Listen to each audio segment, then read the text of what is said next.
Okay then, नमस्ते, आदाब, सत श्री अकाल। मैं हूं सीए संकल्प कांचटिया। स्वागत है आपका इस नए सेशन में। गाइस, क्या बोलता है पब्लिक? कुछ नया सीखने को तैयार है? Then let the game begin. So अपन स्टार्ट कर रहे हैं कॉस्ट शीट का अब नेक्स्ट फेज। बहुत इंपॉर्टेंट होने वाला है आज।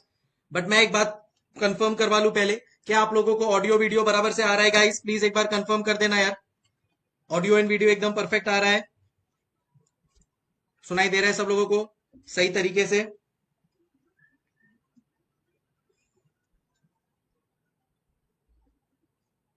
Please confirm. आयुषी बोल रही है ऑडियो वीडियो और वॉइस इज लो। ऐसा कुछ है क्या? वॉइस इज लो क्या? नहीं ना, I don't think so.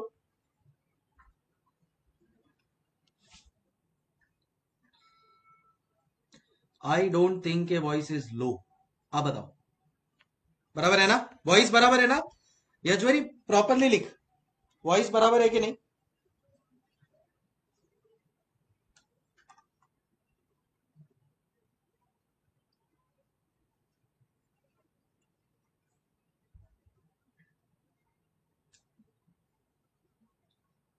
Yes, चलो। सो पहले we will do the revision, जो भी अपन लोग ने लास्ट सेशन में किया था।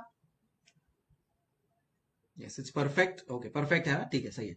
जो भी अपन लोग ने लास्ट सेशन में किया था उसका एक क्विक रिवीजन कर लेते हैं एंड देन फिर कहानी को आगे बढ़ाएंगे। क्या तुम लोग ने कुछ रिवाइज किया है? तुम लोग रिवाइज करके आए हो या सर आप करवाने वाले हो ना सर? तो हम लोग कहाँ करके आए ये सब चीजें? ऐसा है क्या? ठीक है, कोई बात नहीं, मैं करवाने वाला ही हूँ, कोई गलत बात नहीं है उसमें। चलो स्टार्ट करते हैं आज का session on that note. So focus everybody. So अपन लोग बना रहे हैं कॉस्ट शीट। डे वन पे मम्मी पापा ने अपने को बताया कि कॉस्ट शीट क्यों बनाना जरूरी है। By for a simple reason, because cost should be systematically recorded, properly classified in a statement format. इस कॉस्ट को फिर दो पार्ट में डिवाइड किया गया, direct cost and indirect cost. Direct cost dependent on production, indirect cost not dependent on production. Direct cost के अंदर direct material, direct labour, direct expense होता है। इनडायरेक्ट कॉस्ट के अंदर भी indirect material, indirect labour and indirect expense होता है। जो direct material, direct labour, direct expense है, उन तीनों को मिला के बनता है प्राइमरी कॉस्ट। उसको प्यार से बोलते हैं अपन prime cost. Indirect material, indirect labour, indirect expense को मिला के बनता है मेरा सेकेंडरी कॉस्ट, जिसको अपन प्यार से बोल सकते हैं ओवरहेड्स। अगर मैं मोबाइल फोन की बात करता हूं, अगर मैं मोबाइल फोन की बात करता हूं तो डायरेक्ट मटेरियल क्या है? मेरा बैटरी, मेरा स्क्रीन, जो आइडेंटिफाइबल है, जो टेंजिबल है। हो सकता है कि आप बोलो कि बैटरी तो दिख नहीं रहा है, बट बैटरी को भी मैं आइडेंटिफाई कर सकता हूं प्रोडक्ट में, राइट? सो अगर उसका थोड़ा सा ओपन करूं मोबाइल को तो मुझे बैटरी भी दिख जाएगा, स्क्रीन तो दिख ही रहा है। Direct labour working in the factory. Direct expense का मैंने एग्जांपल दिया था। एक मोबाइल बनाने के लिए 2 लीटर ऑयल चाहिए, तो 10 मोबाइल बनाने के लिए 20 लीटर ऑयल चाहिए। अब आप बोलोगे ऑयल तो मटीरियल है सर, अग्रीड, बट क्या ये आइडेंटिफाइबल एंड टेंजिबल है प्रोडक्ट में? नहीं। मेरा एक मोबाइल में कितना ऑयल यूज हुआ है कभी आपको दिखेगा भी नहीं, कभी आपको पता भी नहीं चलेगा। पर मेरे मोबाइल में बैटरी कितना यूज हुआ है, कहां पे है, वो आपको दिखेगा, आइडेंटिफाइबल है। That is how you bifurcate direct material and direct expense. Every direct cost which is not a direct material nor a direct labor is a direct expense. समझ में आया everybody? Done. So that's how the system works. या फिर royalty on production है, वो भी अपना direct expense में जाता है। फिर मैंने डायरेक्ट कॉस्ट को प्रॉपरली बाइफरकेट करके तुम लोग को बताया था। इनडायरेक्ट कॉस्ट में भी indirect material, indirect labour, indirect expense को मैंने बाइफरकेट करके बताया था। सो ये भी अपना अच्छी तरह से हो गया है। So we are done. So tools and spares, printing stationery में, ऑफिस है, factory, all of that, indirect labour, indirect expense, ये सब अपन लोग ने एकदम डिटेल में कर लिया था। बाय द वे, ये लेक्चर जो है वो आप लोगों को यूट्यूब पे भी मैं अपलोड कर दूंगा। सो कभी आपको रिकैप चाहिए तो वहां से भी आप लोगों को मिल जाएगा। गाइस, फैक्ट्री ओवरहेड्स में मतलब क्या? फैक्ट्री में होने वाला indirect cost. Admin overheads related to production is basically your QRACP.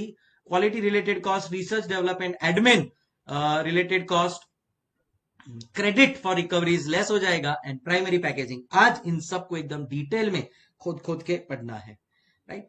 सो अपना कल direct material, direct labour, direct expense एकदम डिटेल में हुआ था। डायरेक्ट मटेरियल कंज्यूम्ड का फॉर्मेट आप लोग मुझे बताएंगे फटाफट एवरीबॉडी, देखे बिना। डायरेक्ट मटेरियल कंज्यूम्ड में क्या जाता है? बोलो बोलो, चल चल।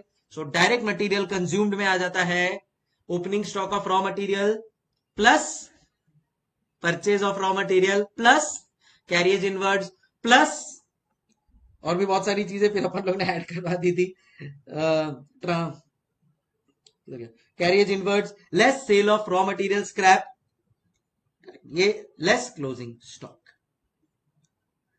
हाँ, insurance related to raw material हुआ, ऐड करो। ट्रेड डिस्काउंट हुआ, लेस करो। इनपुट टैक्स क्रेडिट अगर मिलने वाला है और आपने रॉ मटेरियल में वो कॉस्ट ऐड किया है तो आप लेस कर सकते हो, और इनपुट टैक्स क्रेडिट नहीं मिलने वाला है तो रॉ मटेरियल में वो कॉस्ट एडेड ही रहने दो, कोई प्रॉब्लम नहीं। आई होप ये भी क्लियर हो गया होगा। फिर डायरेक्ट लेबर में wages, provident fund, employers contribution to provident fund, ध्यान रखना, insurance scheme, paid to worker in the factory, उससे रिलेटेड जो भी चीज है सब आ जाएगी यहाँ पे, जैसे कि उससे related ancillary cost, admin cost, जो भी मतलब wages, incentive, allowance, bonus, everything will be a part of that. Direct expense में आता है royalty, fees for technical services, specific designing software cost, power related cost, hire charges जो है, amortised cost of moulds, all of that. So इस तरह से अपन लोग का लास्ट सेशन कंप्लीट हुआ था, एंड अब अपन लोग आ रहे हैं अपने आज के सेशन पे। याद रखना डायरेक्ट एक्सपेंस में जो चीजें आती है वो बहुत पिक्यूलियर है। सो जैसे कि रॉयल्टी, वो अपना डिस्कशन हुआ है, रॉयल्टी फॉर प्रोडक्शन या royalty, fees for technical services related to production, जो मैंने मारुति सुजुकी का एग्जांपल दिया था, टेक्निकल नो हाउ वाली चीज है, all of that.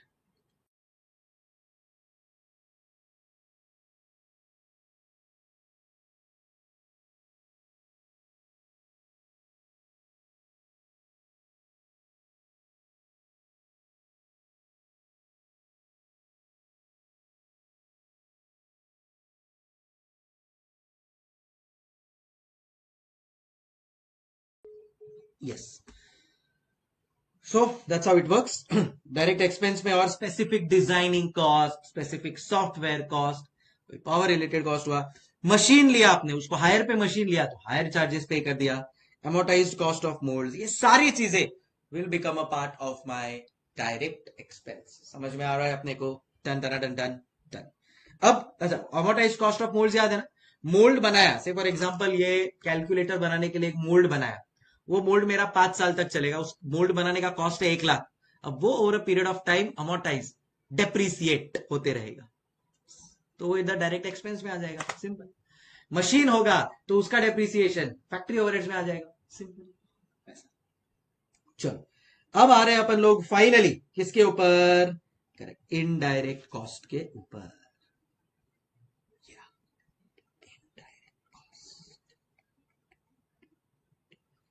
Yes, we are now coming to the indirect cost. So let's try and understand that. So indirect cost में 3 overheads होते हैं, factory overheads, admin overheads related to production and general admin, selling and distribution overheads.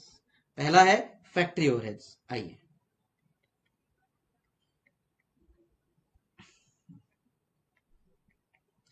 सुनो, practically समझो, मेरा factory है, ठीक है, ये मेरा फैक्ट्री है, फैक्ट्री का नाम है एसके फैक्ट्री। यहां पे मेरे को से ये कैलकुलेटर बनाना है। अब ये कैलकुलेटर बनाने के लिए मेरे को क्या चाहिए? प्लास्टिक चाहिए, तो मैंने प्लास्टिक ऑर्डर किया, किसके पास से? सप्लायर के पास से। सप्लायर ऑफ प्लास्टिक, सप्लायर मेरे को भेजेगा। अब मैं ये सप्लायर से प्लास्टिक मंगवाऊंगा मेरी फैक्ट्री में,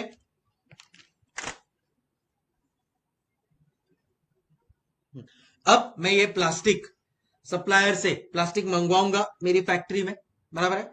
अब यहां पे जब ये फैक्ट्री में आ जाएगा ना, ये मशीन के ऊपर रख देंगे और यहां पे ये रॉ मटेरियल यूज होगा, यहां पे ये रॉ मटेरियल यूज होगा किसके लिए? यहां पे ये रॉ मटेरियल प्रोसेस होगा और फिर ये प्रोसेस होके बनेगा फिनिश्ड गुड।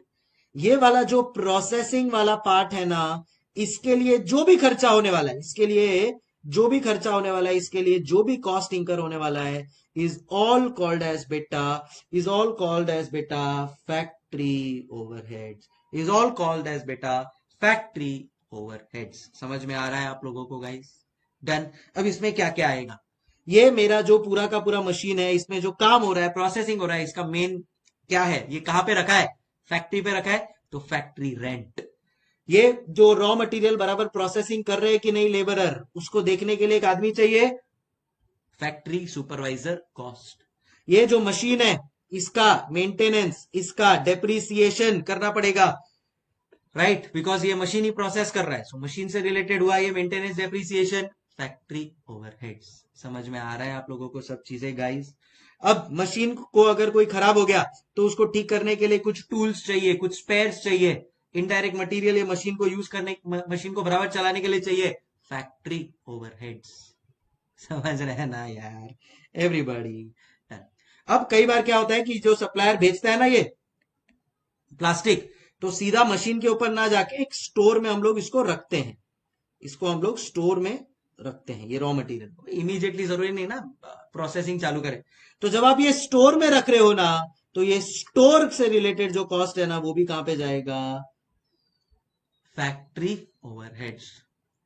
समझ में आ रहा है आपको एवरीबॉडी? तो store related cost, store manager salary, ये सब। स्टोर क्या होता है? रॉ मटेरियल आया, अगर वो मेरे मशीन पे नहीं गया प्रोसेसिंग के लिए, तो वो कहां पे जाएगा? स्टोर्स में जाएगा। तो स्टोर्स में जब उसको अपन लोग स्टोर कर लेते हैं, that is called as a store related cost. जैसे स्टोर का सुपरवाइजर, स्टोर का मैनेजर, वो सब जो कॉस्ट है ना वो क्या हो जाएगा मेरा? Factory overheads. समझे? फैक्ट्री ओवरहेड्स में क्या क्या आएगा? आओ लिखते हैं, आओ लिखते हैं। All indirect material, indirect labor, indirect expense incurred in the factory, जैसे कि फैक्ट्री रेंट,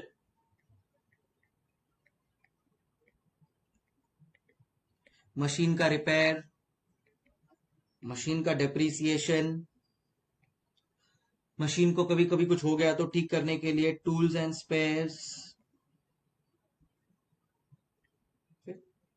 स्टोर में अगर स्टोर मैनेजर है तो स्टोर मैनेजर का सैलरी, ये सब मिला के स्टोर मैनेजर का सैलरी, स्टोर मैनेजर का कोई कॉस्ट है, सब मिला के बनता है फैक्ट्री ओवरहेड्स। समझ में आ रहा है क्या आप लोगों को यार? एवरीबॉडी बोलो ना, क्लियर? अब ये कहां पे ऐड होगा? सो पहले आएगा डायरेक्ट कॉस्ट, उसमें direct material, direct labour, direct expenses बन गया प्राइम कॉस्ट। उसके नीचे आएगा ऐड फैक्ट्री ओवरहेड्स। जब ये फैक्ट्री ओवरहेड्स ऐड कर देंगे तो prime cost plus factory overheads add करके जो मिलता है उसको बोलते हैं ग्रॉस फैक्ट्री कॉस्ट। क्या बोलते हैं उसको? Gross factory cost. अब इस इस मशीन से जो भी देखो अब क्या हुआ होता है यहां पे, समझना प्रैक्टिकली, देखो मैं आप लोगों को बता रहा हूं। सप्लायर से रॉ मटेरियल आता है अपने पास, ये जाता है इधर फैक्ट्री में, ठीक है? फैक्ट्री में ये मशीन है, ये मशीन उसको प्रोसेसिंग करता है, मशीन इसको प्रोसेसिंग करता है। कभी कभी थोड़ा ये लोग स्टोर्स में भी रख देते हैं, वरना स्टोर से मशीन पे चले जाते हैं, सब ठीक है। यहां पे प्रोसेस होने के बाद जो चीज निकल के आती है उसको बोलते हैं WIP, वर्क इन प्रोसेस। फिर इसके ऊपर जब और फिनिशिंग का काम हो जाता है तो उसको बोलते हैं फिनिश्ड गुड्स। तो मुझे एक बात बताओ, फैक्ट्री ओवरहेड्स के बाद तुम लोग को आंसर देना है, जब तक तुम लोग आंसर नहीं बोलोगे लिखोगे मैं आगे नहीं बढ़ूंगा। फैक्ट्री में प्रोसेस होने के बाद जो मेरे को चीज मिलती है उसको क्या बोलते हैं? मैंने इधर लिखा है कहीं पे,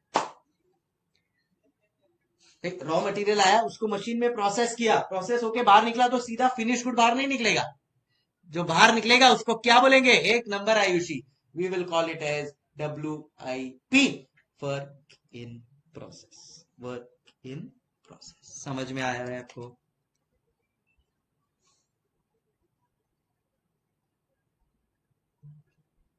डन?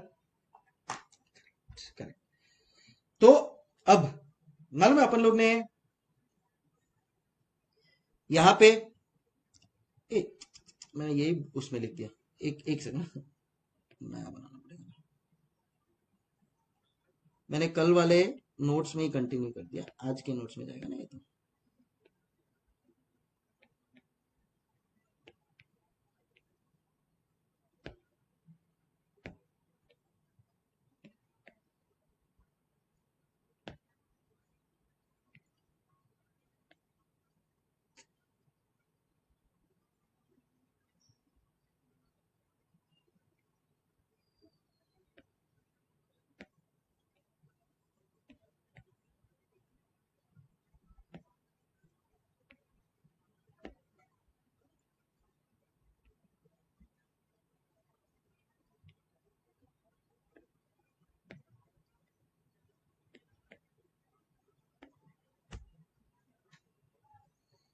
अब सुनो, कल मालूम है अपन लोग ने एक कॉन्सेप्ट पढ़ा था जहां पे अपन लोग ने देखो डायरेक्ट मटेरियल के लिए क्या किया था, add opening stock of raw material less closing stock of material.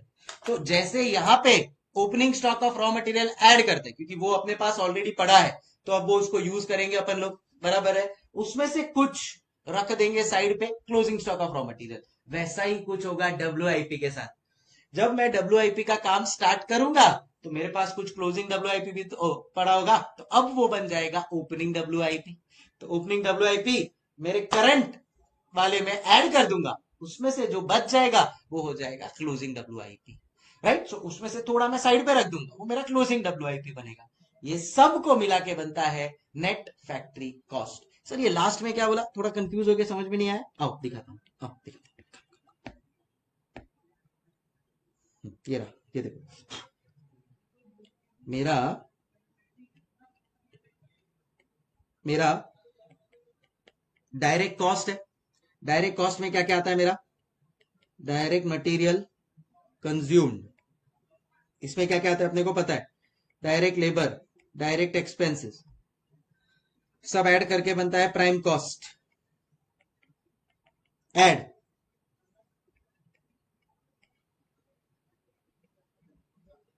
बनता है फैक्ट्री ओवरहेड्स, बनता है फैक्ट्री ओवरहेड्स। ये फैक्ट्री ओवरहेड्स में क्या क्या चीजें आती है, factory rent, depreciation of machine and all of that, right. ये सब मिला के ऐड करके बनता है मेरा ग्रॉस फैक्ट्री कॉस्ट। बट अपने को चाहिए नेट फैक्ट्री कॉस्ट, उसके लिए ऐड ओपनिंग डब्ल्यू जैसे अपन लोग ने ओपनिंग रॉ मटेरियल ऐड किया था ना, राइट, लेस कितना क्लोजिंग डब्ल्यू बच गया है उतना लेस कर देंगे। बचा क्या, अब मेरे पास नेट फैक्ट्री कॉस्ट बचता है, नेट फैक्ट्री कॉस्ट बचता है। समझ में आया आप लोग को एवरीबॉडी?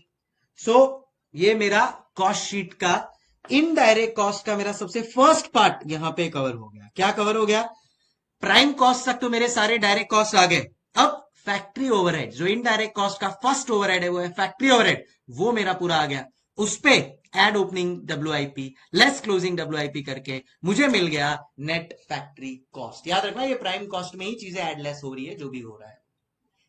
तो अच्छा एवरीबॉडी, पहले आप लोगों को ये लिखना है और फिर बाद में ये लिखना है। चलो प्लीज राइट डाउन, पहले ये लिख लो, हो जाए तो डन बोल देना।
मैंने इतना सब बोल दिया और मालूम पड़ा कि वॉइस ही नहीं है। अब आ रहा है वॉइस? ठीक है।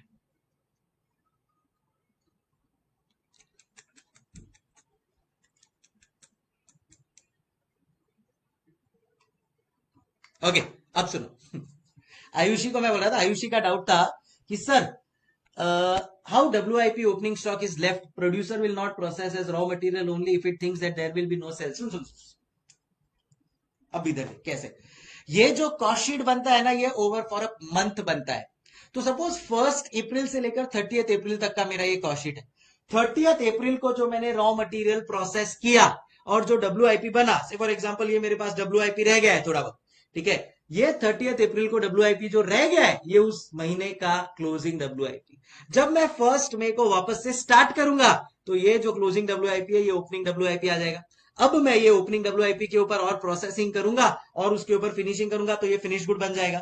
ऐसे ही पूरे मंथ में मैं और बहुत सारे रॉ मटेरियल को प्रोसेस करते रहूंगा।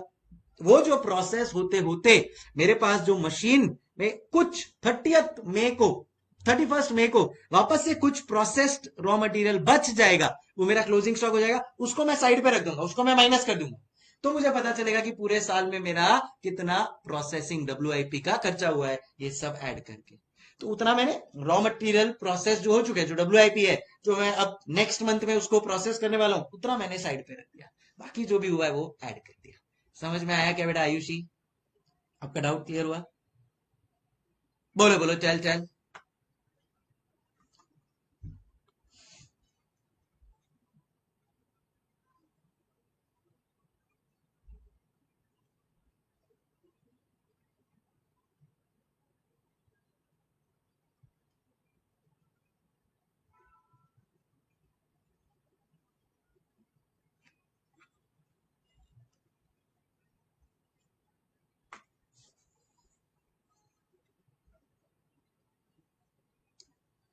Sir then we have to make month wise. Exactly, तो ये मंथ वाइज ही बनता है। देखना, मैंने स्टार्टिंग में बताया था कल ही।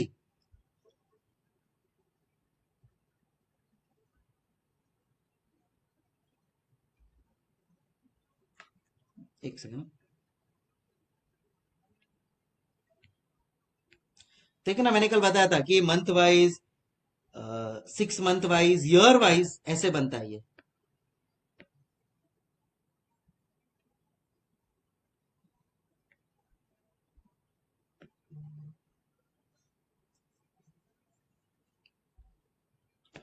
तो ये मंथ वाइज ही बनता है।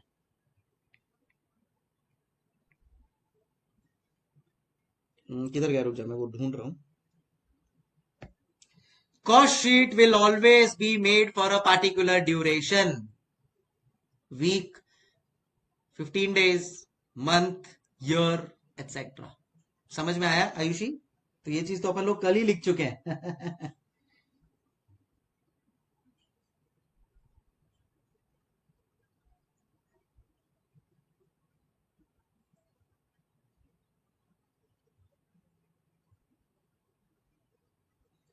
आयुषी प्लीज कंफर्म, अभी क्लियर?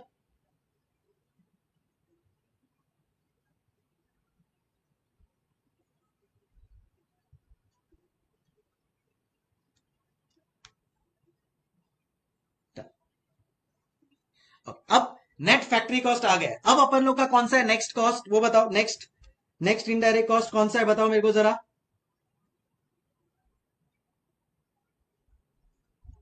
बोलो बोलो, टेल टेल।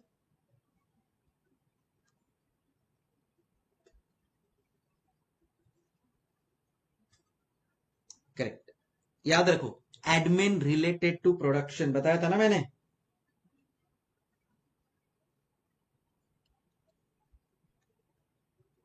याद आया ना? हाँ, एडमिन रिलेटेड टू प्रोडक्शन। चलो अब उसको डिटेल में समझने की कोशिश करते हैं, आ जाओ।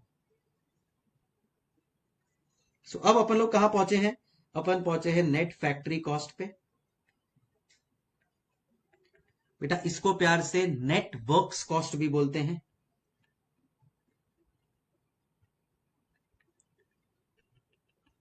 इसको प्यार से नेटवर्क्स कॉस्ट भी बोलते हैं। फिर इसमें अपन लोग करेंगे ऐड।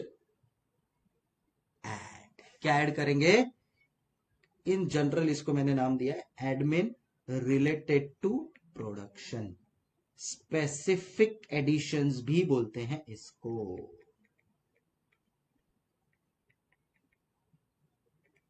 स्पेसिफिक एडिशंस भी बोलते हैं इसको। एक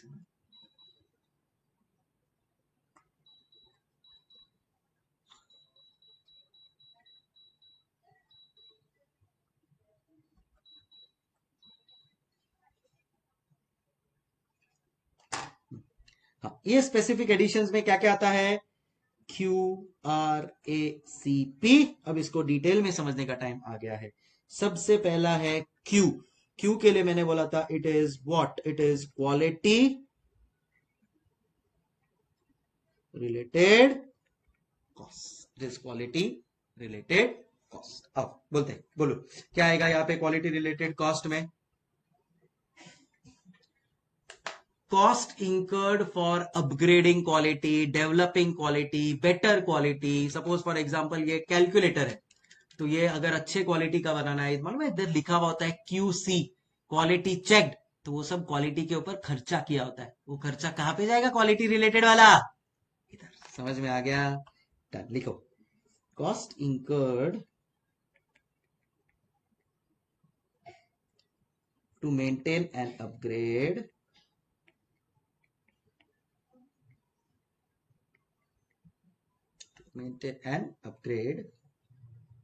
quality is called quality cost. QC, quality cost.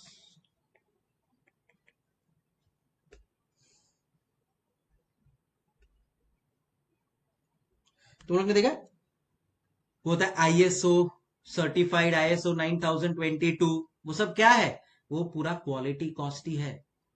ISO 9022 अगर आपको चाहिए ना, देन इन दैट केस आपको उसके लिए क्वालिटी के कुछ पैरामीटर्स को गो थ्रू करना पड़ता है, उसके लिए कुछ कॉस्ट लगता है, उसको बोलते हैं QC,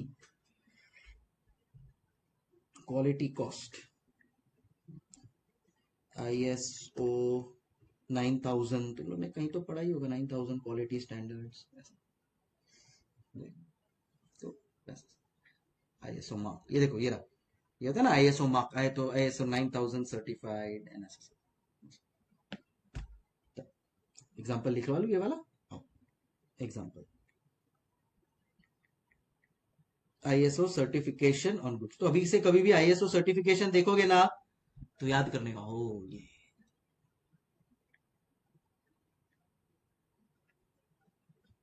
हॉलमार्किंग फॉर गोल्ड,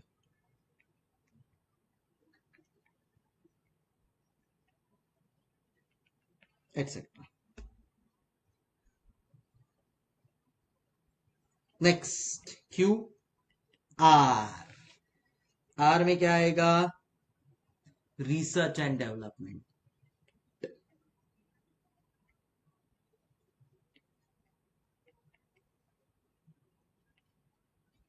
तो सिंपल है ये भी, जो R&D वाले कॉस्ट होते हैं वो यहां पे आ जाते हैं। क्यों क्या होते हैं R&D वाले? Cost to improve the product, cost to innovate the product, bring new things to the product, ये सारे रिसर्च एंड डेवलपमेंट में जाते हैं। सो लिखते जाओ फटाफट, कॉस्ट इंकर्ड टू इंप्रूव और create new versions of product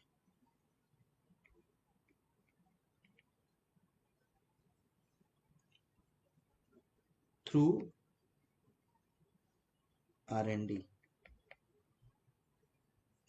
से फॉर एग्जांपल आपके पास आईफोन है, अब आईफोन का मालूम है ना, आईफोन सपोज आपके पास है 10, तो अब आईफोन 10 से आईफोन 11 जब उसको करना है, so what will it do?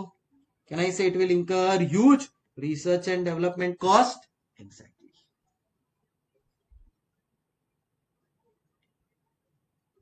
Exactly done. So ये रिसर्च एंड डेवलपमेंट सिंपल है, क्वेश्चन में दे दिया होगा, कोई टेंशन नहीं। नेक्स्ट है ए है एडमिन रिलेटेड टू प्रोडक्शन। तो कोई एडमिनिस्ट्रेशन ओवरहेड्स जो फैक्ट्री में हो रहा है, is called as administration related to production. आपको क्वेश्चन स्पेसिफिकली बताएगा कि ये एडमिनिस्ट्रेशन कॉस्ट है which is incurred for production. ठीक है, ब्रैकेट में लिख सकते हैं admin overhead incurred in a factory.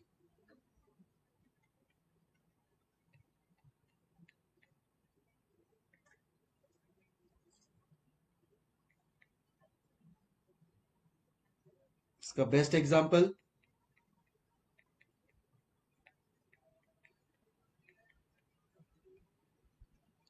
Printing and stationery in a factory. Done. C, C क्या है? सी इज बताया भाई क्रेडिट फॉर रिकवरीज। माल आ गया, रॉ मटेरियल अच्छा है, बट जब उसको मैं प्रोसेस कर रहा हूं ना अपने फैक्ट्री में, तब वो प्रोसेसिंग के टाइम पे खराब हो गया। मतलब ये प्लास्टिक आया, प्लास्टिक बहुत अच्छा है, जब मैं इसको ठीक कर रहा हूं तो ये एक बटन खराब हो गया, और इधर से जो ये रिमोट है उसका एक डेंट आ गया, ये कुछ अंदर घुस गया।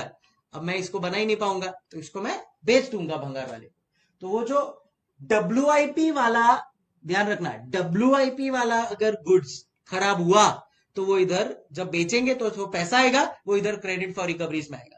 रॉ मटेरियल ही खराब आया और उसको अगर बेच के कुछ कमाया तो वो उधर का उधर ही एडजस्ट हो जाएगा, लेस क्रेडिट फॉर स्क्रैप उधर का उधर ही एडजस्ट हो जाएगा, ये वाला इधर आएगा। समझे? क्रेडिट फॉर रिकवरीज, भंगार स्क्रैप से जो पैसा मिला by product.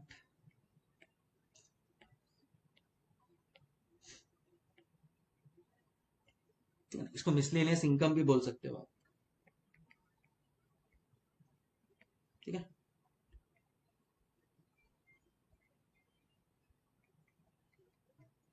WIP product spoiled, spoiled ना, WIP प्रोडक्ट, हाँ, and income received on that.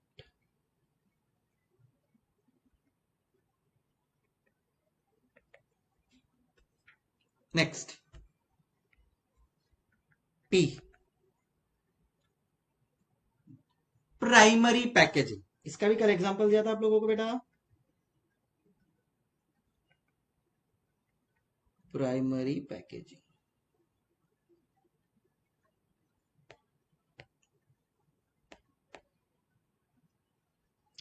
Primary packaging cost, इसको आप लोग बोल सकते हो, अभी देख मैंने आपको एग्जांपल दिया हुआ है टूथपेस्ट का। ठीक है, एक बार इधर देखते हैं अपन लोग, टूथपेस्ट, टूथपेस्ट फॉर किड्स। आप मुझे बताओ भी इसमें से प्राइमरी पैकेजिंग कौन सा हुआ और प्राइमरी पैकेजिंग कौन सा हुआ इसमें से, और सेकेंडरी पैकेजिंग कौन सा हुआ, बताओ। ये लेफ्ट है, वो राइट है। ठीक है, ऐसा बोलो ना, ये ब्लू है वो रेड है, रेड प्राइमरी हुआ या सेकेंडरी हुआ, और ये ब्लू है, ये वाला जो दिख रहा है ना इधर पास में ब्लू है, तो बोलो कौन सा प्राइमरी, नहीं ऐसा लिखे होता, ब्लू प्राइमरी और सेकेंडरी, रेड प्राइमरी और सेकेंडरी, बोलो बोलो, टेल टेल।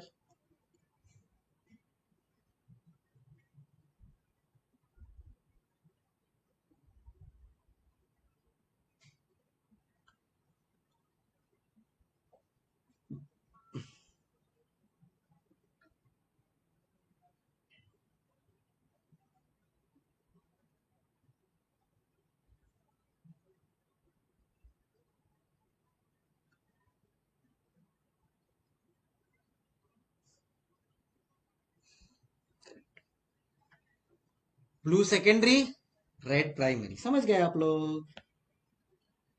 मैं क्या समझाऊं इधर, आप लोग समझ गए?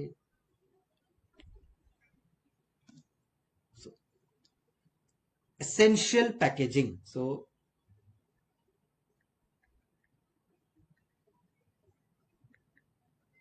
पैकिंग एसेंशियल,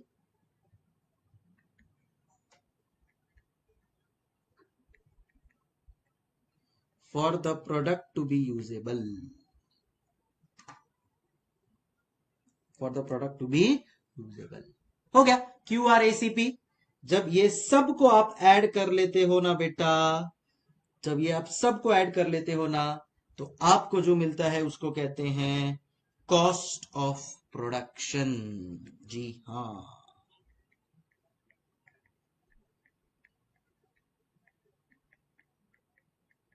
जब आप ये नेट फैक्ट्री कॉस्ट में क्यूआर एसीपी एडलेस कर लेते हो ना, तो आपको मिलता है कॉस्ट ऑफ प्रोडक्शन। समझ में आया आपको? सो देखो इधर, DM plus DL plus DE plus FOH plus opening WIP less closing WIP plus QRACP is equal to cost of production. सही बोल रहा हूं ना मैं? सही है। डन। किसी को कोई डाउट क्यूआर एसीपी में? अब मेरा फाइनल प्रोडक्ट आ चुका है, बधाई हो। जी हाँ, सो ये देखो, रॉ मटेरियल सप्लायर ने रॉ मटेरियल भेजा, मेरे फैक्ट्री के मशीन में आया, ये रॉ मटेरियल इधर मशीन में यूज होगा या फिर उसको मैंने स्टोर में रख दिया, स्टोर से मशीन पे जाएगा। अब ये यहां पे प्रोसेस होगा, प्रोसेस के बाद इसके ऊपर टेस्टिंग किया जाएगा, रिसर्च डेवलपमेंट, कुछ नया चीज ऐड करना है वो करेंगे। देखो अब फॉर एग्जांपल आईफोन है, आईफोन का जो बेसिक बनना है वो तो उसको बनना ही है, अब उसमें क्या एडलेस करना है वो उनका रिसर्च एंड डेवलपमेंट का पार्ट है। फिर उसका प्राइमरी पैकेजिंग हो जाएगा, एडमिन रिलेटेड टू ओवरहेड सब उसके ऊपर इनकर हो जाएंगे, तब बन जाएगा ये मेरा फिनिश्ड गुड्स। एंड इस कॉस्ट ऑफ प्रोडक्शन में अभी आपको क्या है, कॉस्ट ऑफ प्रोडक्शन है ना, अब इस कॉस्ट ऑफ प्रोडक्शन में अपन लोग क्या एडलेस करेंगे? जब WIP था तो WIP का ओपनिंग एड और क्लोजिंग लेस किया, यहां पे भी वही चीज करने वाले हैं, add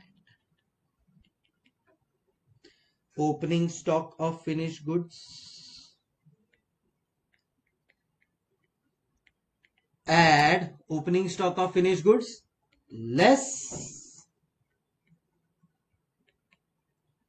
closing stock of finished goods. So ये जो मेरा कॉस्ट ऑफ प्रोडक्शन ऊपर से आया है, अब मेरा प्रोडक्ट रेडी है। So opening stock of finished goods अगर मेरे पास कोई है तो ऐड कर दो, कुछ मैं जो अपने पास रख रहा हूं जो बिकने नहीं वाले हैं उसको मैंने लेस कर दिया, मुझे मिल जाता है something called as cost of goods sold.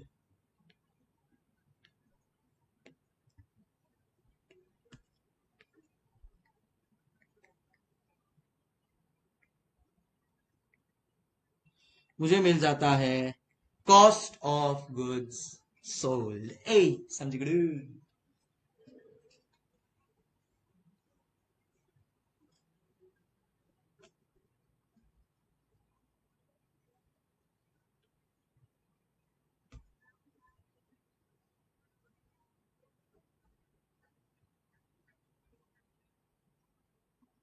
Done.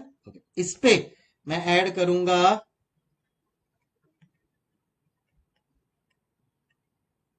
Admin overheads, जैसे कोई भी जनरल ऑफिस एक्सपेंडिचर, ऑफिस से रिलेटेड सारा एक्सपेंडिचर, जैसे ऑफिस से रिलेटेड आपका प्रिंटिंग स्टेशनरी हो गया, ऑफिस से रिलेटेड अगर ऑफिस का जो स्टाफ है उसको कुछ दे रहे हो वो ऐड करेंगे। ऐड करेंगे अपन लोग यहाँ पे selling and distribution overheads,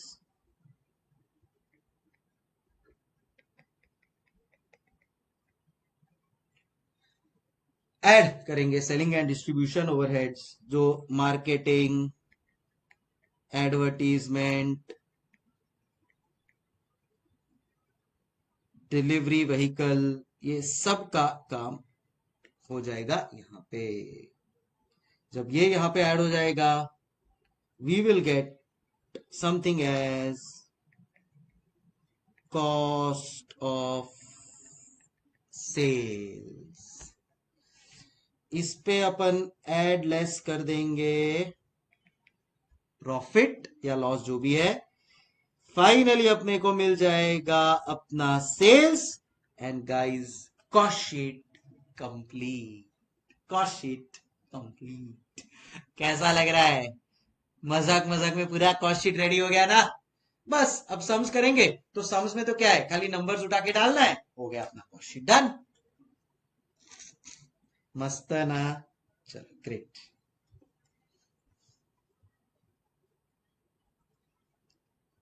clear everybody?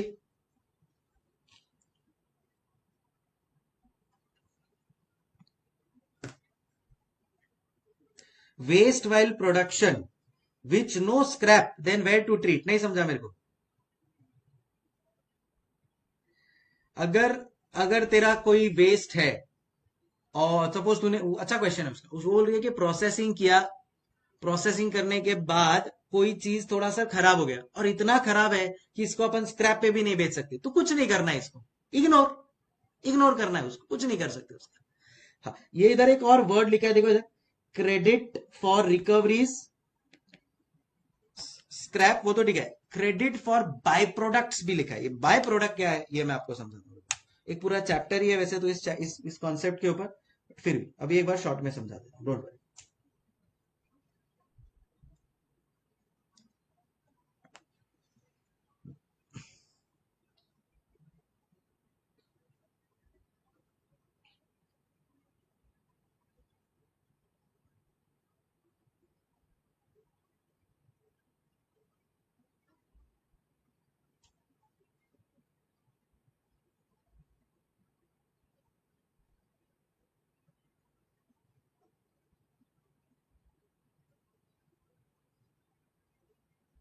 AS2 in accounting on by product, वो मुझे नहीं पता, बट फिलहाल मैं मेरा कॉस्टिंग वाला एएस कैसे यूज करना है बता देता हूँ। तो क्रेडिट फॉर रिकवरीज क्या होता है वो मैं अभी आप लोगों को एक्सप्लेन कर रहा हूँ, ध्यान से सुनना। क्रेडिट फॉर बाय प्रोडक्ट्स क्या होता है वो मैं आप लोगों को एक्सप्लेन कर रहा हूँ, आओ देखो।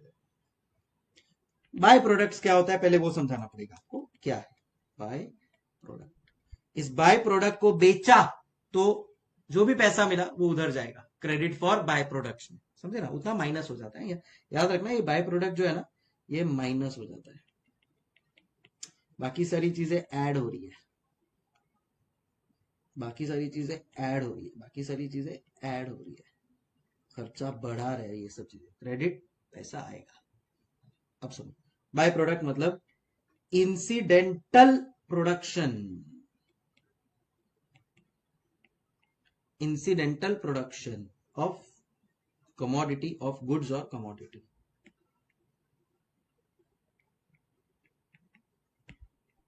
गुड्स और कमोडिटी। तो इसमें क्या होगा ध्यान से सुनना, मैं जब शुगर बनाना चाहता हूं ना तो क्या करता हूं मैं, आपको पता है? सपोज मेरे को शुगर बनाना है, शुगर,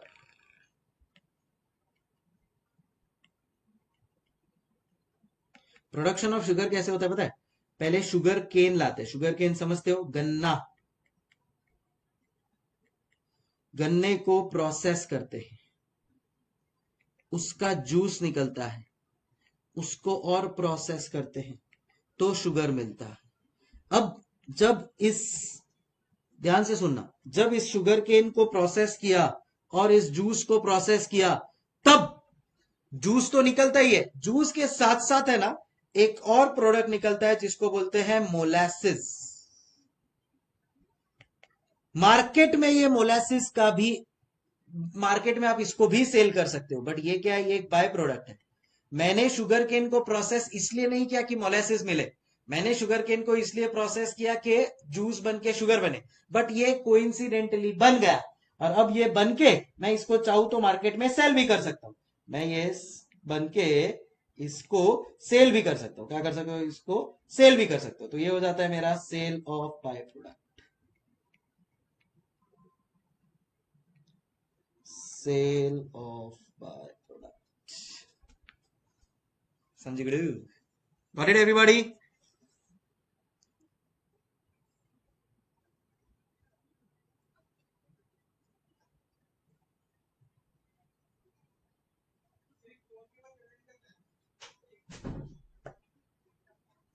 डन?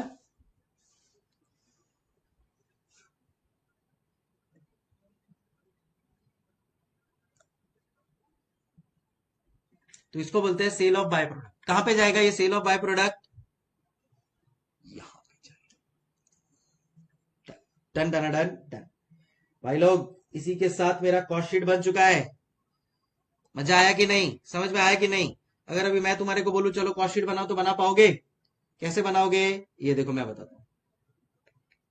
पहला है समझ लेने का प्राइम कॉस्ट। पहला मेरा प्राइम कॉस्ट में क्या क्या आता है? बोलो बोलो, टेल टेल, बोलो ना। प्राइम कॉस्ट में क्या क्या आता है?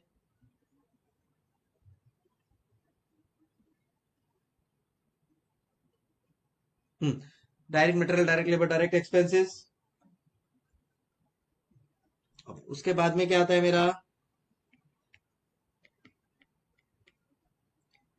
पहला है prime cost, direct material, direct labour,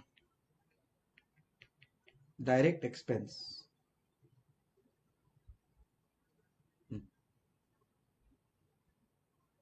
sir why credit for recovery subtracted? सुन आयुषी, ये तेरा बाय प्रोडक्ट तू मार्केट में जाके सेल करेगी ना, तो तेरे पास पैसा आएगा। बाकी सारे चीजों में तेरा खर्चा हो रहा है। क्वालिटी रिलेटेड कॉस्ट खर्चा है, तो बाकी सब जो भी तेरा खर्चा हो रहा है वो तू ऐड कर रही है। रिसर्च डेवलपमेंट खर्चा, admin overhead related to production खर्चा, प्राइमरी पैकेजिंग कॉस्ट खर्चा। ये मेरा क्या है? ये मेरा इनकम है, क्योंकि मैं ये बाय प्रोडक्ट को बेच रहा हूं भंगार वाले के पास, तो मुझे पैसा मिलेगा, वो मैं इधर लेस कर दूंगा।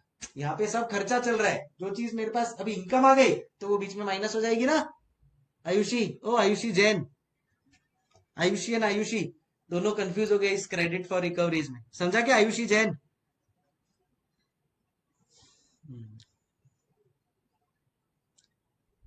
वो प्रोडक्ट यूज हुआ है, बेच दिया उसको, बेच दिया उसको मार्केट में ही, बेच दिया उसको, बेच दिया तो पैसा मिला। आयुषी जैन समझा तेरे को? अब ये प्राइम कॉस्ट से direct material, direct labour, direct expense से प्राइम कॉस्ट बना। इससे इसमें मैं ऐड करूंगा फैक्ट्री ओवरहेड्स, इसमें मैं ऐड करूंगा ओपनिंग WIP, लेस करूंगा क्लोजिंग WIP। ठीक है, तो मुझे मिलेगा, तो मुझे मिलेगा factory cost.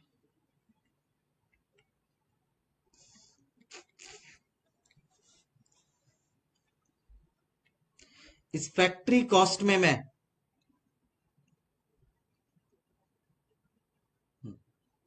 Net factory cost मिलेगा। इस फैक्ट्री कॉस्ट में मैं QRACP का इंपैक्ट दूंगा, मुझे मिलेगा कॉस्ट ऑफ प्रोडक्शन।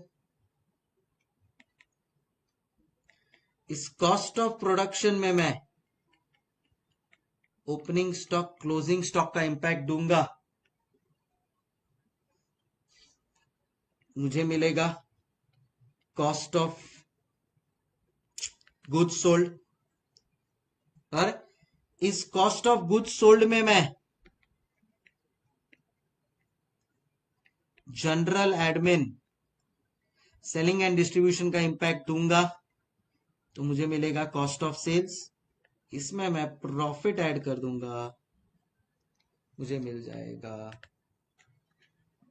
सेल्स। समझ में आया?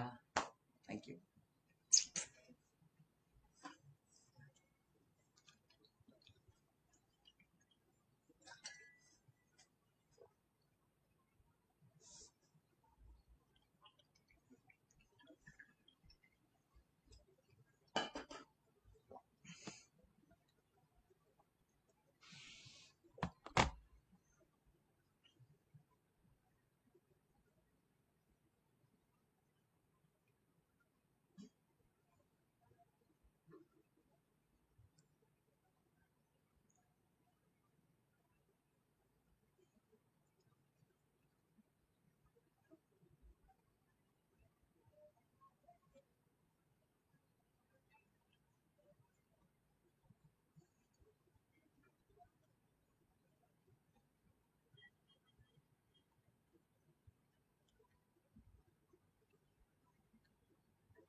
COS full form cost of sales, ये मैंने नहीं लिखवाया क्या?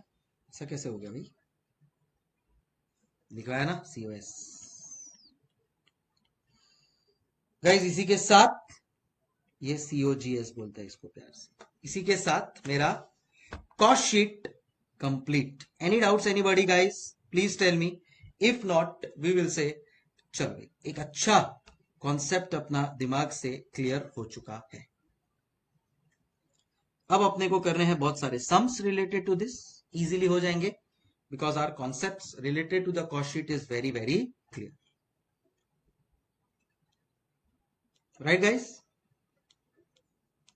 डन, ये हो गया सब लोग का, लिख के एक बार कंफर्म कर देना।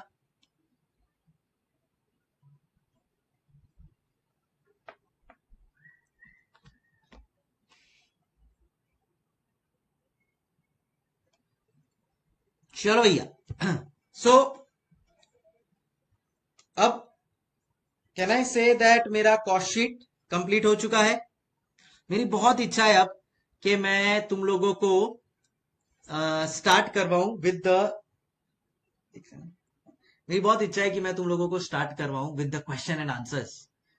नहीं, पहले कुछ और बेसिक चीजों का अंडरस्टैंडिंग लेना जरूरी है, फिर ही कर पाएंगे। मतलब अपन लोग फाइनेंशियल स्टेटमेंट जब बनाते हैं, फाइनेंशियल अकाउंटिंग करते हैं, तभी बैलेंस शीट P&L और सब हो जाता है।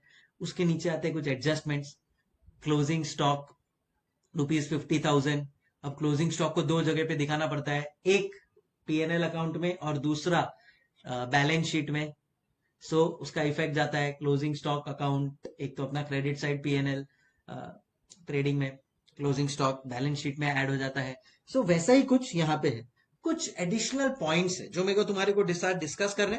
वंस वो डिस्कस हो गए उसके बाद में एक अश्योरिटी आ जाएगा that yes now we are all set to start with the sums. ठीक है, अब लेट्स स्टार्ट। सो नोट, अपन लोग लिखते जाएंगे कुछ general points related to cost sheet. So note लिख देते हैं general points related to cost sheet, जो अपने को सम करते वक्त बहुत काम में आएंगे। सो general points related to cost sheet. First,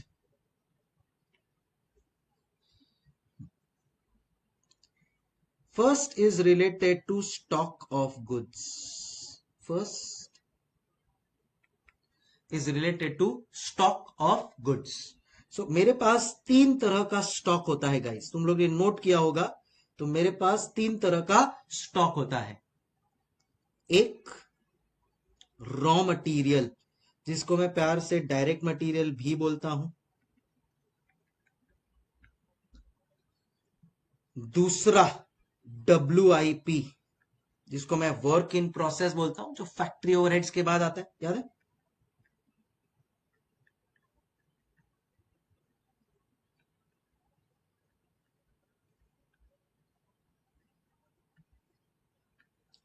जो फैक्ट्री ओवरहेड्स के बाद आता है।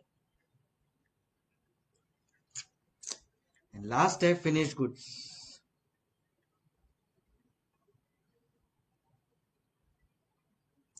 जो आता है after cost of production.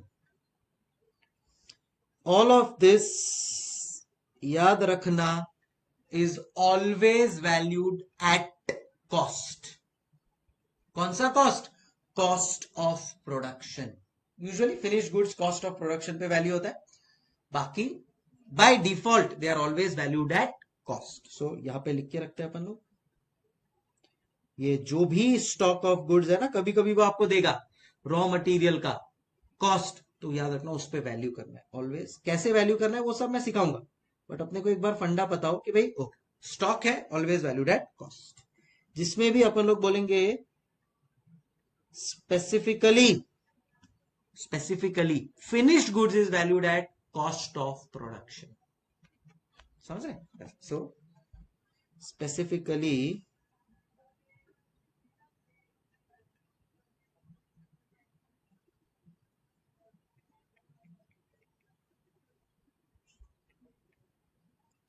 finished goods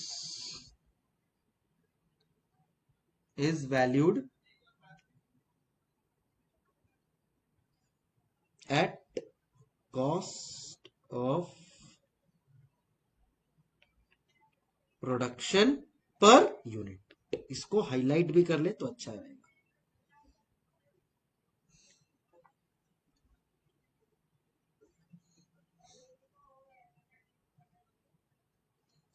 अभी देखो कैसे इसको करते हैं, प्रैक्टिकली मैं बताता हूं, ध्यान से समझना है ना। अब एग्जांपल लेते हैं। समझो अपन बना रहे हैं cost sheet for 5000 units. Cost sheet for 5000 units अपन बना रहे हैं। इसमें क्या क्या आता है?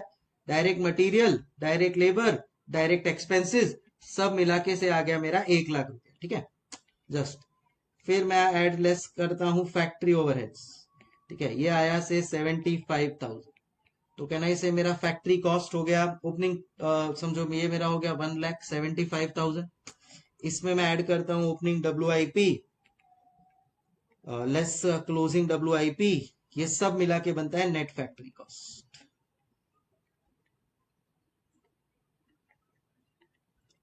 2 लाख हो गया। उसके बाद में ऐड करता हूं मैं QRACP, ये हो गया 50,000। अब मुझे बताओ QRACP ऐड करने के बाद क्या आता है? भूल गए ना format? Direct material, direct labour, direct expenses, prime cost, add factory overheads, gross factory cost, add opening WIP less closing WIP, net factory cost, add QRACP, बनता है cost of production. Correct Ayushi. ये बनता है मेरा cost of production.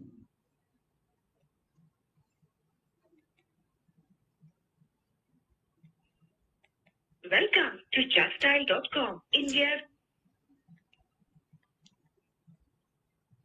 Cost of production कितना? 2,50,000। समझ में आया एवरीबॉडी? अब क्या बोला है, देखो इधर देखो जरा। Finished goods is valued at cost of production. आ जाओ आ जाओ आ जाओ। सो फिनिश गुड्स, अच्छा अच्छा, finish goods is valued at cost of production per unit. तो अब फाइंड आउट करेंगे अपन लोग। Therefore cost of production per unit is equal to rupees 2,50,000 divide by 5,000 units equal to rupees 50 per unit, equal to rupees 50 per unit. अब से for example आपको किसी ने बोला, देखो अभी आपका कॉस्ट ऑफ प्रोडक्शन आया 2,50,000। ठीक है, आप क्या करते हो? एड ओपनिंग स्टॉक से 25,000 रुपया है मेरा ओपनिंग स्टॉक। ठीक है, आप कर दोगे less closing stock of finished goods. अभी closing stock of finished goods कितना है? अज्यूम करो 2,000 यूनिट्स है फिनिश्ड गुड्स का। It is to be valued at cost of production per unit. Cost of production per unit कितना है? 50 per unit. तो कितना हो जाएगा ये? 2,000 इंटू 50, रुपीज 1,00,000। समझ में आया क्या बेटा? मेन मेरे को यही समझाना था। ओपनिंग स्टॉक भी ऐसे ही वैल्यू होता है। अज्यूम करो ओपनिंग स्टॉक दे दिया, खाली क्लोजिंग स्टॉक दिया है आपको, खाली इतना दिया है 2,000 यूनिट्स, तो आपको बाय डिफॉल्ट उसको cost of production per unit पे वैल्यू करना है। कैसे cost of production per unit निकाला सर? पहले टोटल कॉस्ट ऑफ प्रोडक्शन निकाला, डिवाइड कर लिया नंबर ऑफ यूनिट्स के साथ, तो मुझे मिल गया cost of production per unit. समझ में आई बात एवरीबॉडी? डन।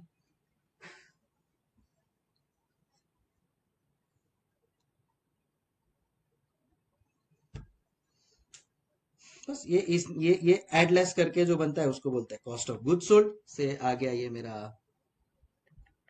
1,75,000। डन।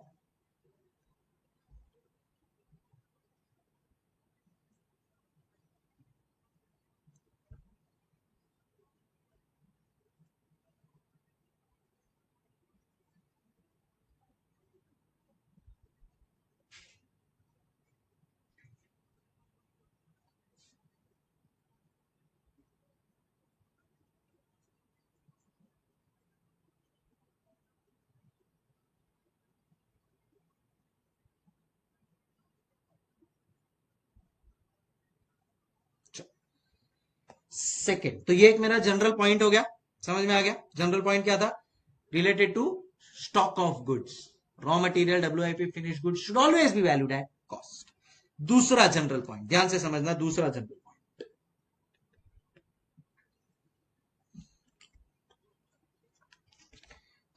तुम लोग ने कभी ये बनाया PNL अकाउंट? ऑब्वियसली सर कितनी बार बनाया, हमारा तो दिन रात काम ही यही है।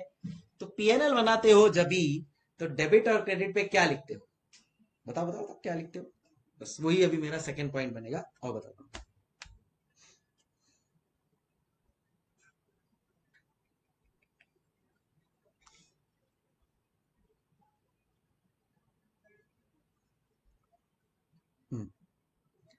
ये है फिनिश्ड गुड्स से रिलेटेड, जनरल पॉइंट नंबर 2। जब अपन PNL अकाउंट बनाते हैं ना बेटा, तो मालूम है इधर लिखते हैं अपन ओपनिंग स्टॉक, एड परचेज, इधर अपन लिखते हैं सेल्स, इधर लिखते हैं क्लोजिंग स्टॉक। अब इसको इक्वेट कर लो, so we will say that opening stock of finish goods plus units produced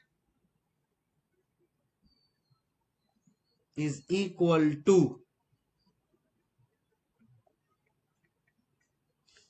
closing stock of finished goods plus units sold। समझे आप लोग?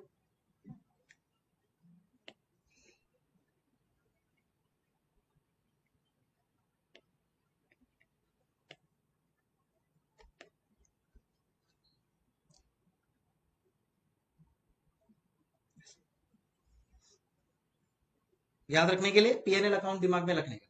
तो देखो कितना ओपनिंग है प्लस कितना मैं यूनिट्स प्रोड्यूस कर रहा हूं, तो टोटल मेरे पास इतना हो गया। देखो लॉजिकली समझते, आओ इसको लॉजिकली समझते। सपोज मेरे पास ओपनिंग स्टॉक पड़ा हुआ है 1000 यूनिट्स का, मैंने सपोज यूनिट्स प्रोड्यूस किए, सपोज मैंने यूनिट्स प्रोड्यूस किए से 9000 यूनिट्स। मेरे को बताओ मेरे पास टोटल प्रोडक्शन कितना हो गया? मेरे पास टोटल फिनिश गुड्स का प्रोडक्शन कितना हो गया? 10,000 यूनिट्स का हो गया। इसमें से फॉर एग्जांपल मैंने 8,500 यूनिट सेल कर दिए, सेल ऑफ फिनिश गुड्स 8,500 कर दिए मैंने सेल। मेरे पास क्या बचेगा? क्लोजिंग स्टॉक बचेगा फिनिश गुड्स का कितना?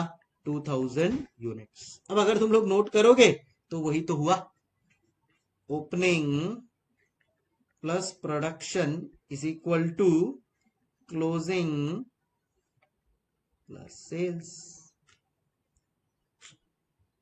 ए समझी गुड एवरीबॉडी? बराबर है? वैसे तो इसको ऐसा लिखना है तो ऐसे भी लिख सकते हो, opening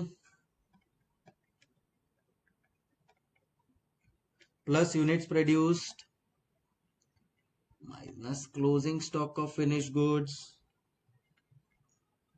is equal to units sold।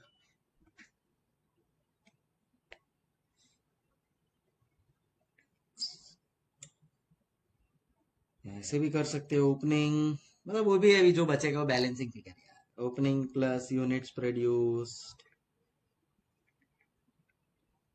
Let's units sold is equal to closing stock of finish goods.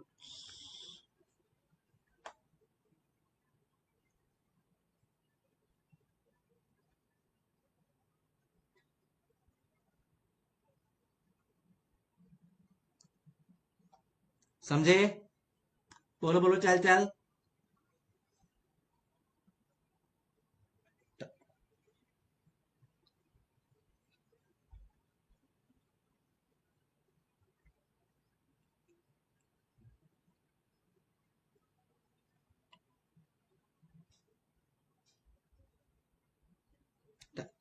अब एक एग्जांपल देता हूं तुम लोगों को, मुझे उसका आंसर देना। समझो ओपनिंग स्टॉक है 10,000 यूनिट्स, समझो यूनिट्स प्रोड्यूस्ड है 45,000 यूनिट्स, समझो क्लोजिंग स्टॉक है 5,000 यूनिट्स। आप मुझे बताओ यूनिट सोल्ड कितना होगा? बोलो, बताओ यूनिट सोल्ड कितना होगा? Come on everybody.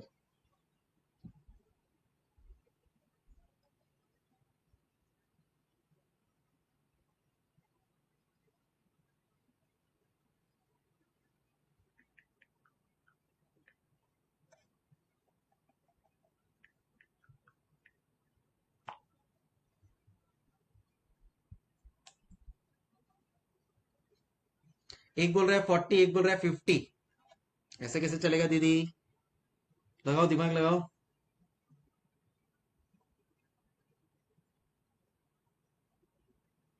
एक ही आंसर बोलो। अच्छा, करेक्ट करके 50 बोल दिया। Okay okay okay. सो क्या किया? सो 10,000 प्लस 45,000 लेस 5,000 जो अपने को रखना है, बच गया 50,000। यही आंसर है 50,000। ए समझ गए? गणित correct correct correct correct correct. सब लोग का सही जवाब आ गया है। डन। अच्छा, और एक एग्जांपल देता हूं, तुम लोग को जवाब देना है मेरे को। स्टार्ट। ओपनिंग स्टॉक है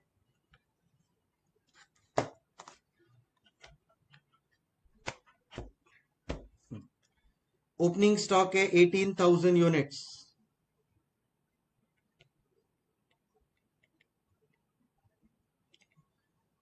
यूनिट सोल्ड है 75,000 यूनिट्स, क्लोजिंग स्टॉक है 9,000 यूनिट्स। आपको मुझे बताना है क्वांटिटी टू बी प्रोड्यूस्ड कितना होगा?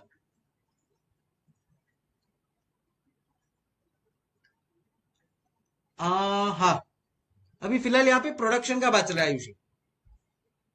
For your yes yes yes yes Ayushi, बोलो कितना आएगा?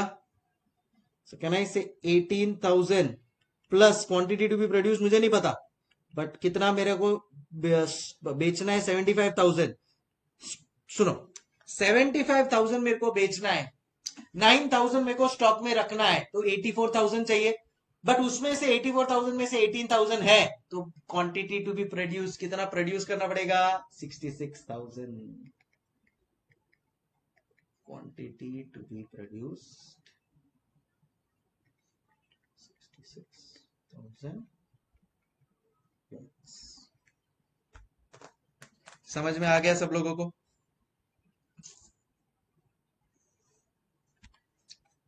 Any doubts anybody?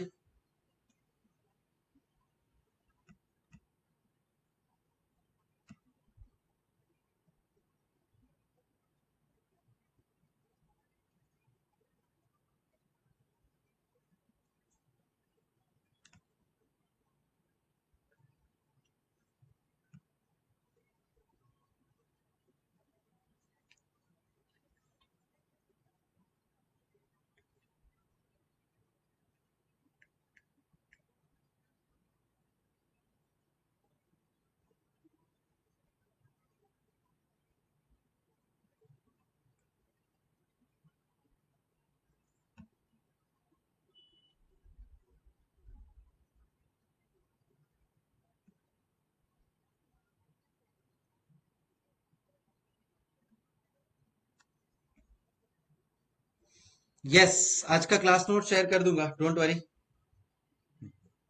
चलो, अब नेक्स्ट और एक पॉइंट है। बिफोर वी सम स्टार्ट करने के पहले मुझे चाहिए अपने सब पॉइंट्स क्लियर रहे यार, ताकि फिर फोकस पूरा सिर्फ सम्स के ऊपर रह पाए, है ना? थर्ड पॉइंट, थर्ड पॉइंट का हेडिंग दो, specific exclusions from the cost sheet. कौन सी चीजें कॉस्ट शीट में कभी नहीं आएगी? They will never form part of cost sheet, never ever. बताओ।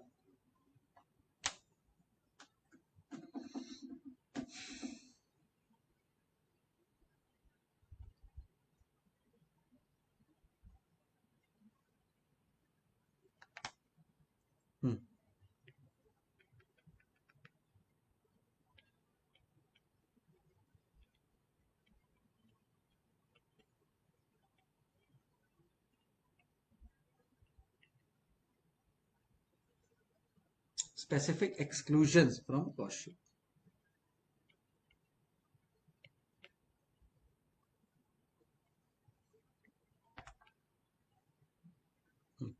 क्या है ये लिस्ट पता है? ऐसा लिस्ट है जहां पे आप लोग नोट करोगे कि फाइनेंशियल अकाउंटिंग में ये आ रहा है बट कॉस्ट अकाउंटिंग में नहीं आ रहा है। मैं लिख भी देता हूं ये चीज। Majority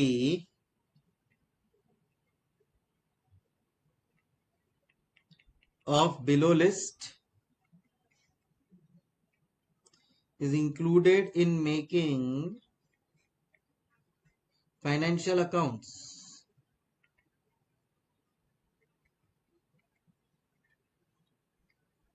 but excluded while making cost accounts। क्या क्या आएगा इसमें देखते जाना। अभी कोई फिक्स्ड एसेट परचेज या सेल किया तो उसके ऊपर प्रॉफिट या लॉस होगा। कहीं पे भी कॉस्ट शीट में ऐसा कोई नामो निशान दिखा आपको? फैक्ट्री ओवरहेड्स में डालू, डायरेक्ट मटेरियल में डालू, या उसको मैं क्रेडिट फॉर रिकवरीज में डालू, या उसको मैं सेलिंग एंड डिस्ट्रीब्यूशन ओवरहेड में डालू, कहीं जगह ही नहीं है उसकी, तो मैं उसको इग्नोर कर दूंगा। लिखो प्रॉफिट और loss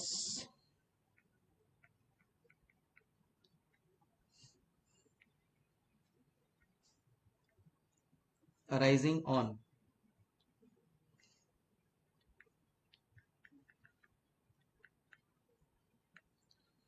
cell of fixed asset या इन्वेस्टमेंट, कुछ भी चीज हो।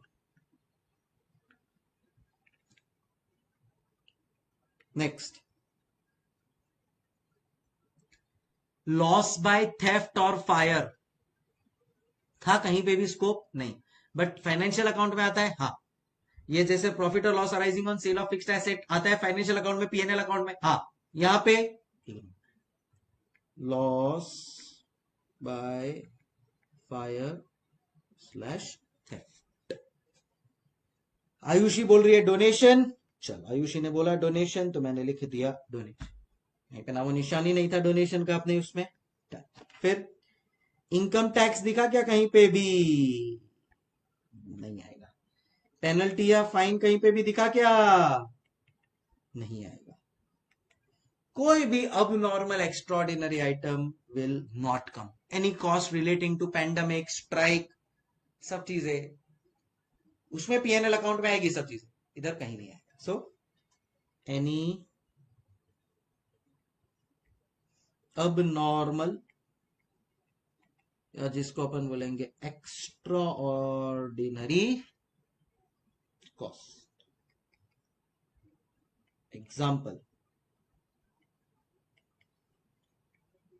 कॉस्ट रिलेटिंग टू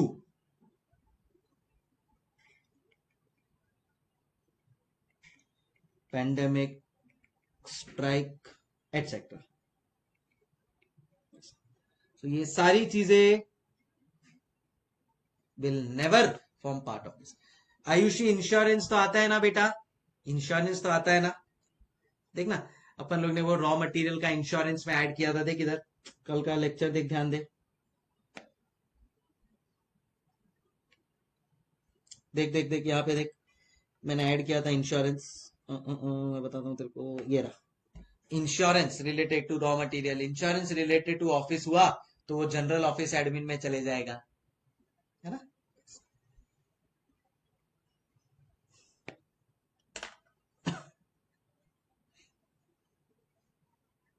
करेक्ट, लिख लिया?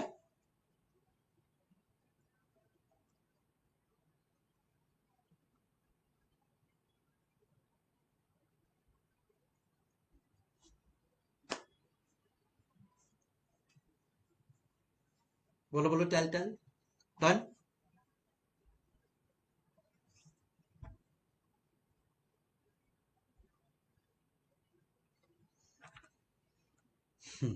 अब आ जाओ अपने नोट्स के ऊपर, ऑप्टिमाइज पे आ जाओ। देख लेते हैं एक बार ऑप्टिमाइज को भी। कल इधर तक अपन लोग ने देख लिया था, अब ये फटाफट हो जाएगा एकदम, डोंट वरी। ओके, अब सबसे पहले अपन लोग ने प्राइम कॉस्ट में क्या ऐड किया, फैक्ट्री ओवरहेड्स ऐड किया, तो मिल गया ग्रॉस वर्क्स कॉस्ट। इसमें ओपनिंग डब्ल्यूआईपी क्लोजिंग डब्ल्यूआईपी एडलेस किया, तो मिल गया मेरे को वर्क्स कॉस्ट और फैक्ट्री कॉस्ट। अब आ जाते हैं सबसे पहले फैक्ट्री ओवरहेड्स के ऊपर। इसमें इसको वर्क्स, प्रोडक्शन, मैन्युफैक्चरिंग ओवरहेड्स भी प्यार से बोलते हैं। कभी कभी क्वेश्चन आपको बोलेगा मैन्युफैक्चरिंग ओवरहेड्स, तो आपको समझ जाना है कि इसमें क्या आएगा। Sir loss by fire will reduce the cost of product, no. तो इन शॉर्ट तेरा अगर लॉस बाय फायर हुआ ना तो उसका कुछ इफेक्ट नहीं देगी तू। कैसे होता है ये मैं तेरे को बताता हूँ। देख, से फॉर एग्जाम्पल तूने कोई रॉ मटेरियल खरीदा, तो वो रॉ मटेरियल तो तूने कॉस्ट शीट में ऐड कर दिया। इसमें से कोई रॉ मटेरियल फायर से जल गया, फायर से डिस्ट्रॉय हो गया। से फॉर एग्जाम्पल तूने 10,000 का रॉ मटेरियल कॉस्ट में ऐड कर दिया, बराबर ना, ये तेरे कॉस्ट शीट में ऐड हो गया। अब इसमें से 3,000 का फायर से डिस्ट्रॉय हो गया, तो इसका कुछ इफेक्ट नहीं देगी। अब तो इसका कुछ इफेक्ट नहीं देगी, तो बाय डिफॉल्ट ये जो 3,000 का नुकसान हुआ है वो इधर कॉस्ट में ऑलरेडी एडेड है, तो उधर ही रहेगा, उसका कुछ अलग से और इंपैक्ट नहीं आएगा। समझा?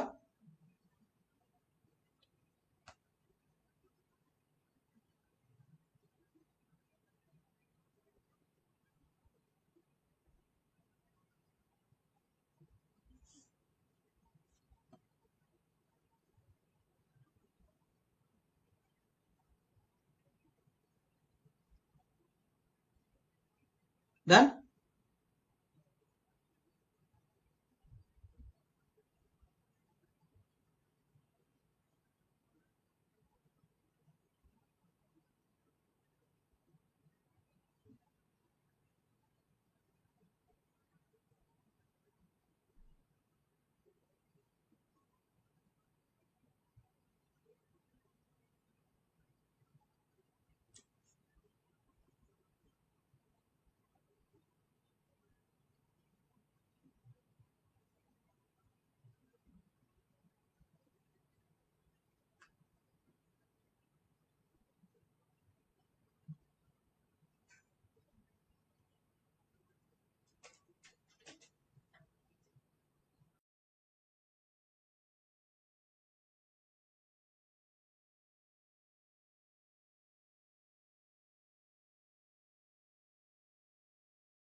डन?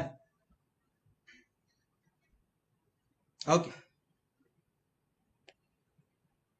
अभी तक it is known as works, production, factory overheads. अब ये इसमें कुछ भी आ सकता है। अपन लोग ने तो एटलीस्ट एक लिस्ट बना लिया अपने हिसाब से, यहाँ पे और बड़ा लिस्ट है, तुम लोग को ऐसे ही टाइम मिले तो देखते रहना। Consumable stores and spheres, amortised cost of jigs, depreciation of plant machinery, lease rent of production assets. ये सब क्या है? Lease rent of production assets का मतलब मशीनरी का जो रेंट होता है वो। अगर आपने मशीन मंगाया है तो उसका आप रेंट देने वाले हैं, तो वो। अब ये आप बोलोगे सर हायरिंग चार्जेस क्या था? फिर इधर देखो, इधर एक हायरिंग चार्जेस था फॉर स्पेसिफिक इक्विपमेंट, मतलब वो खाली आएगा कुछ स्पेसिफिक डेज के लिए रहेगा, कुछ स्पेसिफिक प्रोडक्शन करेगा, फिर वो चले जाएगा। ये वाला आपका काइंड ऑफ रेगुलर बेसिस पे रहने वाला है, तो वो लीज रेंट यहाँ पे आता है। Repair maintenance of plant machinery, depreciation of plant machinery, ठीक है। इंश्योरेंस ऑफ प्लांट मशीनरी, अभी आयुषी ने पूछा था सर इंश्योरेंस आएगा क्या? देख, प्लांट मशीनरी का इंश्योरेंस हुआ तो वो फैक्ट्री ओवरहेड्स में आ जाएगा, है ना? Rent rates taxes of factory building, service department cost such as tool room, जो स्टोर रूम होता है ना, उसका इंजीनियरिंग मेंटेनेंस, उसमें कुछ पोल्यूशन कंट्रोल इक्विपमेंट डालना है, इनडायरेक्ट एम्प्लॉइज का कुछ कॉस्ट है, ड्राइंग डिपार्टमेंट का कुछ कॉस्ट है, salary of supervisor works manager, ये सारा का सारा बन जाएगा पार्ट ऑफ वर्क्स ओवरहेड, या जिसको बोलते हैं फैक्ट्री ओवरहेड। फिर स्टॉक ऑफ डब्ल्यूआईपी, ये अपना हो ही चुका है।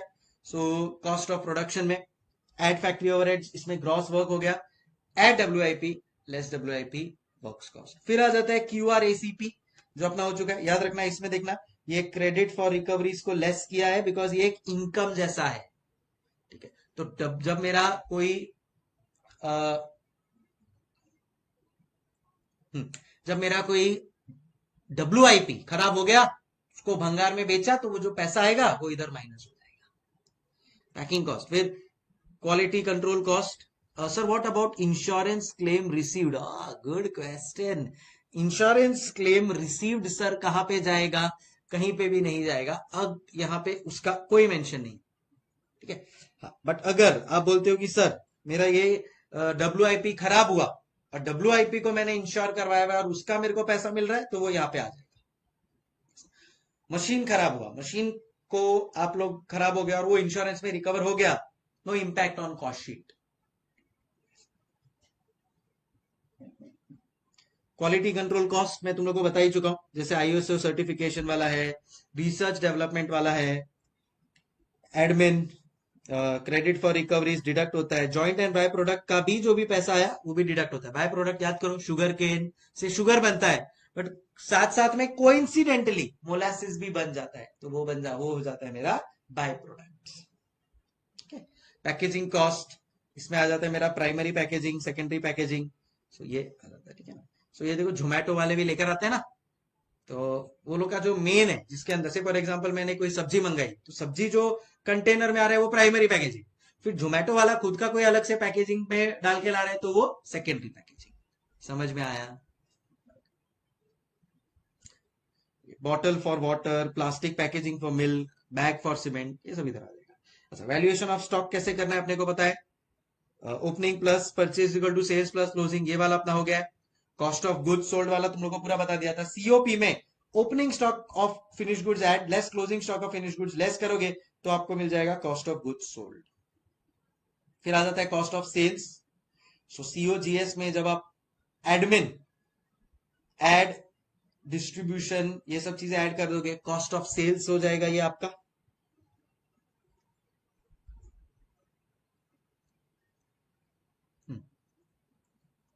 राइट, सो इसमें पैकेजिंग आ गया, selling, distribution, everything is taken care of.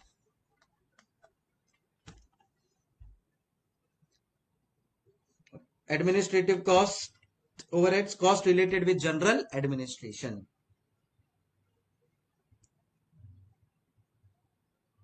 सो ये भी अपना, ये जनरल एडमिन है। तो वो था एडमिन रिलेटेड टू प्रोडक्शन, ये जनरल एडमिन है। सो ऑफिस का डेप्रीसिएशन, मेंटेनेंस, बिल्डिंग, फर्नीचर है ऑफिस का, salary of office staff, rent, rate, taxes, insurance of office, legal charges of office, printing and stationery of office, light heating of office, legal charges, audit fees of office, ये सब admin में आ जाएगा। फिर आता है selling overheads, salary wages of the sales department, of the marketing department, ये आ जाता है salary and wages. Rent depreciation related to sales department, तो समझो सेल्स डिपार्टमेंट का कोई कंप्यूटर है, उसका डेप्रीसिएशन सेलिंग ओवरहेड हो जाएगा, याद रखना। Salesman travelling expense selling and overhead हो जाएगा। कोई डिलीवरी वैन खरीदा है, उसका डेप्रीसिएशन सेलिंग ओवरहेड हो जाएगा। समझे? entertain and expense on customer, traveling salesman expenses, cost of advertisement, maintenance of website for online sales, आजकल तो सोशल मीडिया मार्केटिंग आ गया है, सब इधर जाएगा। पैकेजिंग कॉस्ट सेकेंडरी, तो जो प्राइमरी नहीं है वो सब सेकेंडरी पर जाएगा, वो भी इधर आ जाएगा। सेलिंग एंड डिस्ट्रीब्यूशन में सेकेंडरी पैकेजिंग कॉस्ट भी आ जाएगा। एंड लास्ट है डिस्ट्रीब्यूशन। अब जब मेरे को गुड्स बन गया है, मार्केटिंग भी कर दिया है मैंने अच्छा वाला, अब मेरे को डिस्ट्रीब्यूट करना है, तो डिस्ट्रीब्यूट करने के लिए मेरे को एक टीम रखेगा, कुरियर वाला, या फिर से फॉर एग्जांपल मैं खुद का एक गाड़ी खरीद लूंगा, डिलीवरी वैन, उसका depreciation, all of that will come here. Freight and carriage outward बोलते हैं उसको, depreciation of delivery van, transportation charges related to distribution, salary and wages of employees engage in distribution, वो सब सेलिंग एंड डिस्ट्रीब्यूशन में आ जाएगा। And ये बनता है मेरा पूरा का पूरा कॉस्ट शीट। राइट, ये तो अपन लोग ऑलरेडी बहुत बार कर चुके हैं, so that is not a problem. Right, so ये हो गया मेरा कॉस्ट शीट।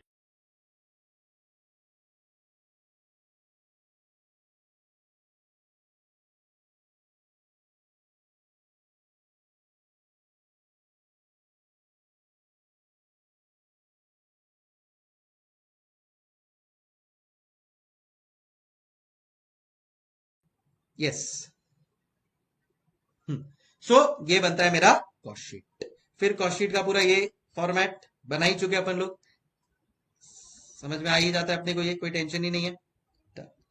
मैंने एक एग्जांपल दिया है मोबाइल फोन का, कि मोबाइल फोन के लिए क्या क्या डायरेक्ट मटेरियल है, डायरेक्ट एम्प्लॉय है, डायरेक्ट एक्सपेंस है, sale of scrap, primary packaging क्या क्या जाएगा इसमें, सारी चीजें यहाँ पे इंक्लूडेड है।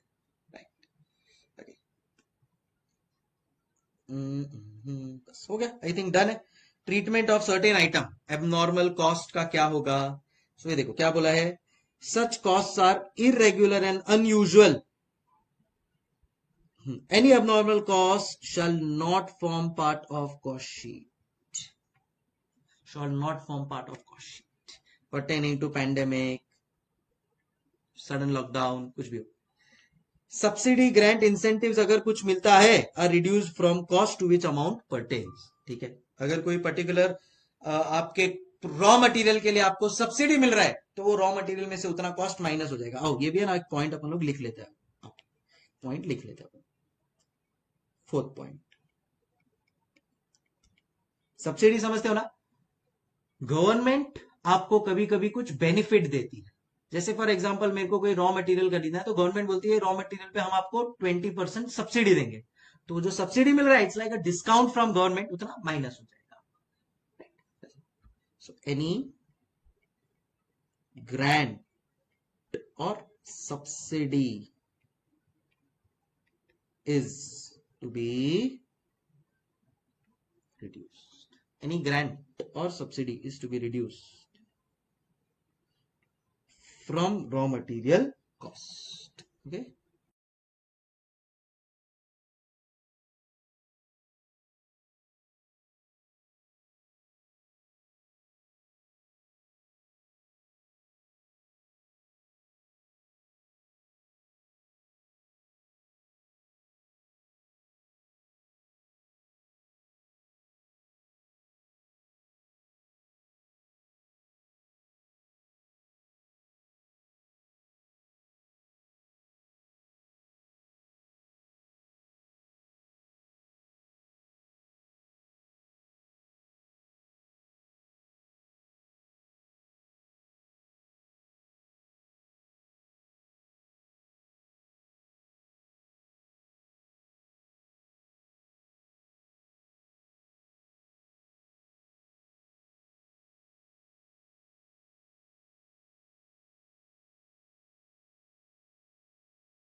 Done?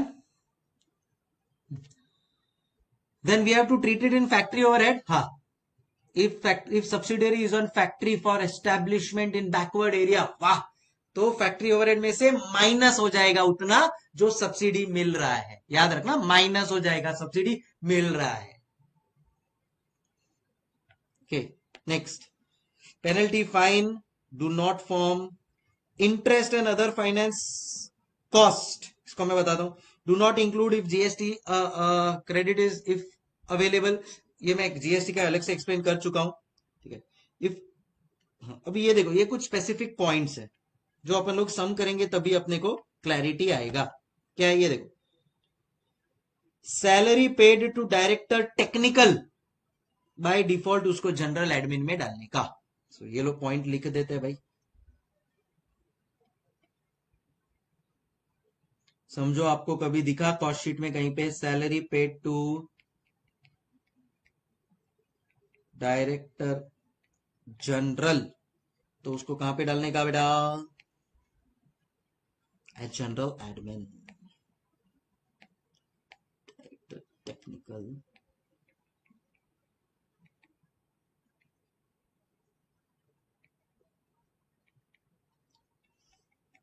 फिर do not include income tax and donation, ये हो गया बात। Provision for bad debt discount, ये सब भी नहीं आएगा। so, इधर मैं पॉइंट नंबर जी डाल देता हूं ना, provision for bad debt, provision for discount नहीं आएगा।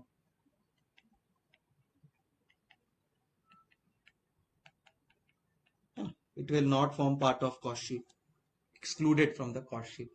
ठीक है, फिर outstanding wages add to direct wages. अच्छा भाई, अगर कोई आउटस्टैंडिंग वेजेस दिखा तो चुपचाप उसको वेजेस में ऐड कर देना। Standing wages to be added to direct wages.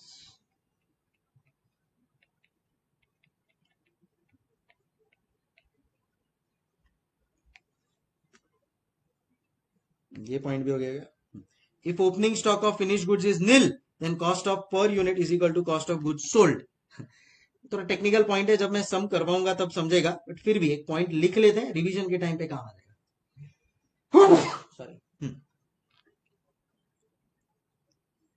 इसका इंटरप्रिटेशन में यहां पे बताता हूं, समझो आया इधर क्या बोला है, देखो if opening stock of finish goods is nil then cost of production plus अपन लोग क्या करते हैं, ओपनिंग स्टॉक करते हैं। सपोज ये है nil, zero, then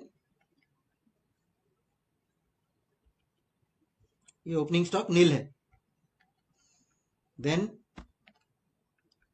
cost of production per unit is equal to cost of goods sold per unit. समझे?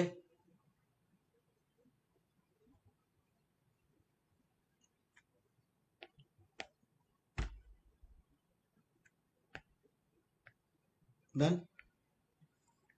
Opening stock of finish goods is nil. Next, interest and finance charges, ये last point of the day, last point of cost sheet. इसके बाद अपन free है sum solve करने के लिए, सुनना ध्यान से। Interest and finance charges to be included as a part of office admin, ये कंट्रोवर्शियल है। इंस्टीट्यूट ने कुछ कुछ जगहों पे